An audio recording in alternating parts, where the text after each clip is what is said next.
Hey, everybody. Welcome to this edition of the Rich Eisen Show. Once again, here on Zoom as we're sheltering in place in the city of Los Angeles. It's a little bit of role reversal. Chris Brockman showing up in a collared shirt, and then me in a Hunters of People 2 t-shirt today. Love it. You figured you dress up a little bit for our Well, third. yeah, I was watching back the videos from the last 2 days, and I noticed I went black T-shirt and hat on Monday. Then yesterday I went in the hoodie that I walked the dog in. So I figured I'd class it up a little bit on a Wednesday. Okay. Classy Wednesday. I just figured, you know what? Everybody could use a laugh these days, and that's what this show's for. As you know, we're a sports and entertainment show and a life show, and the number of people that have reached out to us talking about how what we're doing is a needed distraction, and that means a lot to us. And right now we're wondering maybe we get back in studio next week. We're kind of going back and forth about that. If everybody's happy and healthy and hale and hearty and all of that stuff. We're going through this conversation because a lot of folks are missing us live on YouTube, and we Yep. appreciate that immensely. But I think we could use a laugh, which is why we're doing Zoom. We could not do what we're going to be doing on this show if we were in studio, which is two guys at once, side by side, and the two guys being two guys that have really been very entertaining on Twitter lately, doing their thing, which is being absolutely hilarious by being other people and sounding like other people. And so Frank Caliendo, as you know, is one of my favorite guests that we've had on this program. Of course. So Of Frank's course. to join us, and so is Jolie Molinaro, who has just burst onto the social media scene in such a way that the former Pat McAfee intern for when McAfee was at Barstool has now been hired by Barstool.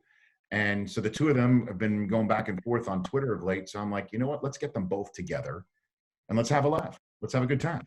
So Yeah, this is the social distancing distraction friendship that I think at least the sports world has needed. Like these two guys having this kinship on Twitter, going back and forth, doing their impressions, reading tweets as other people. I can't get enough of this content, and yeah, it's great to see that everyone else feels the same way. Like we're their gonna views on their videos are through the roof, and it's so awesome. We're going to have them both today. yeah, we're gonna have them both today. In the meantime, part of the reason why I'm also wearing this T-shirt is what's going on right now in our living room is what we're trying to do.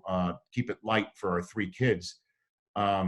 We screen mirrored from Susie's Instagram feed a live dance party workout Oh, with a guy named okay. Ryan Harrington.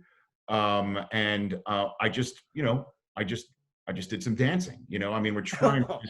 So instead of hearing the noise from upstairs that you heard during yesterday, It's now this way.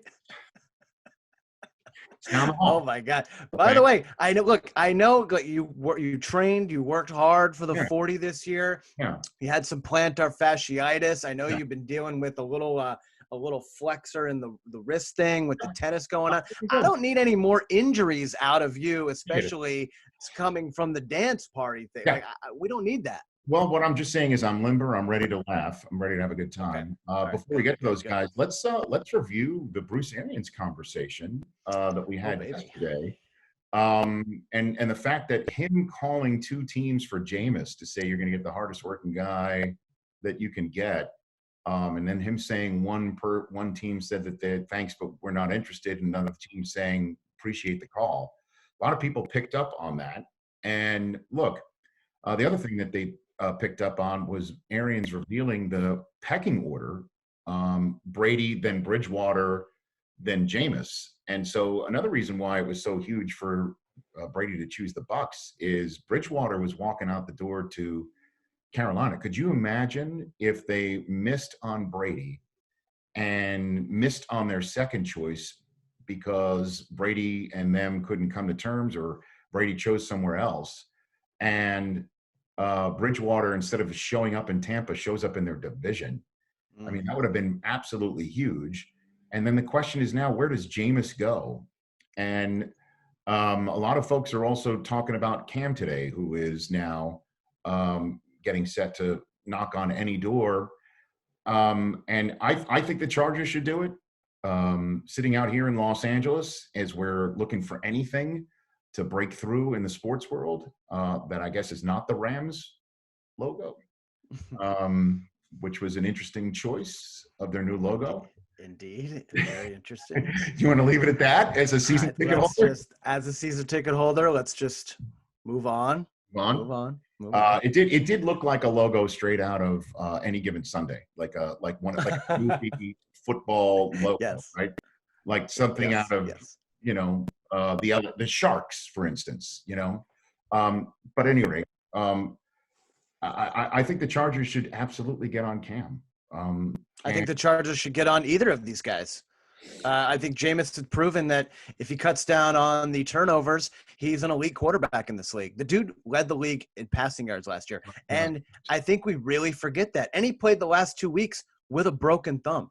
Like, he's a gamer. He has won on the big stage, of course, Heisman Trophy winner, national champion. I think if he got into a spot that can benefit him, with the right weapons, with the right coaching, in the right division, this dude can be a superstar in this league. It's just where. I agree. The only issue is if the Chargers want to get their rookie quarterback, then what do?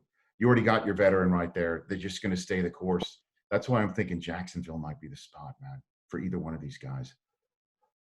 What are they going to do? Again, I keep coming back to the fact that when we were watching Gardner Minshew and we were watching him in London calling that game, and then seeing him over the extended 16 weeks of the season, maybe he can work on his arm strength. Maybe he can get that part of his game going, be more accurate, be more than just a Gardner Minshew time type guy where, the clock chimes Gardner Minshew midnight with 6 minutes to go and he pulls it out of his mustache or his orifice or whatever he's got going on.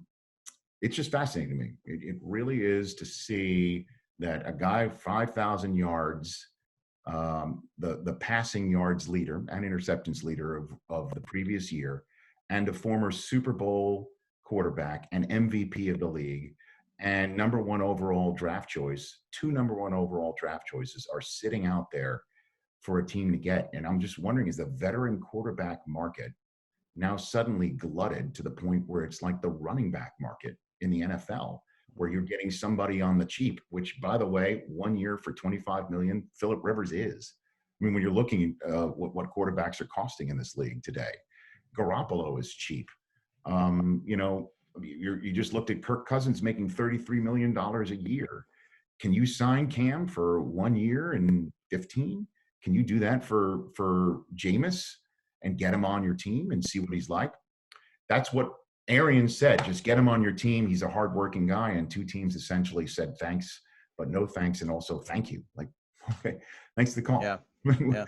Now, thanks for the call might not mean they're not interested. They just don't want to show their hand, I also think, when we talked about it the last couple of days, the biggest X factor in all of this is Bill Belichick. What are the Patriots going to do?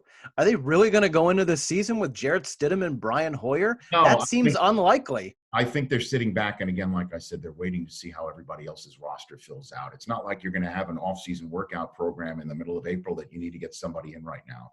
It's not like that. I mean, the whole universe is off its axis outside of our Zoom, as we all know, which is part of the reason why we're going to have Jolie Molinaro and Frank Caliendo call in, and then you're going to join with. After that, we'll do a news segment because there is some baseball news in the world. Yeah, I want to talk about that with you. It's kind of interesting. And we go down that wormhole because I have no idea when baseball is going to be back, how it can be back, what they can do. And so many players, as you can see, are going like, screw it. Well, let's get Tommy John surgery right now. Like so many. Seems like it's kind of the move. I mean, think about 3 absolute superstar pitchers are getting Tommy John, Luis Severino, Chris Sale, and then Noah Syndergaard. The news yesterday. It's just unbelievable. It's not. Is it like they're throwing on the side and then all of a sudden like they're feeling something in their throwing arm, or they're like, you know what, let's just do it now because 2020 might be a total washout because of everything going on in the world. Right. Exhale. Let's have some fun. Exhale. Let's laugh. We both need it. That's for sure. All right. Let's get those guys here next on the Rich Eisen Show.